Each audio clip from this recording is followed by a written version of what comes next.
Against common opinions, the reduction in some species populations is not caused by illegal catching them, but by bulk deforestation and destroying their natural habitat. But there is one exception. This species, the lilac-crowned Amazon, is most often caught by poachers, dealers and smugglers. It lives in South Mexico and in the neighborhood of Los Angeles, where specimens which had fled from local breeding establishments settled down and live in the wild on a new territory.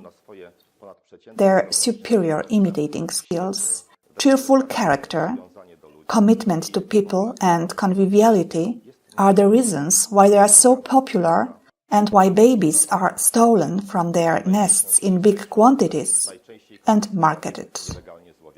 They are in absolute top ranks as the most often confiscated illegally caught parrots. It has been keeping the sad record for many years now.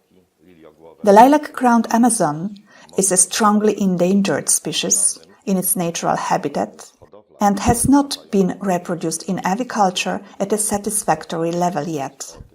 That is why it is still regarded as an endangered species and is placed in the Appendix No. 1 of the Washington Convention. It means that when purchasing this species, we should make sure that we get the Eurocites, also called the yellow paper. It is a document which authorizes the specimen for marketing. This 3-month-old male has not fully colored plumage yet, but it will soon become more colorful. Soon, on his head, lilac feathers will start appearing, from which this species gets its name. And also the red on his head will take a deeper hue. Lilac-crowned Amazons have a nice nature.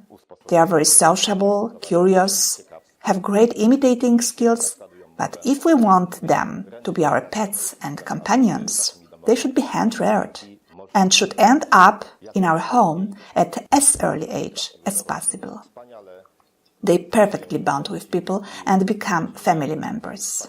They are also good children mates. These social birds adapt themselves very well in human families and accompany us for a long time due to their longevity. Komponowuje się w każdą rodzinę i towarzyszą nam przez wiele, wiele lat, ponieważ należą do gatunku długowiecznego.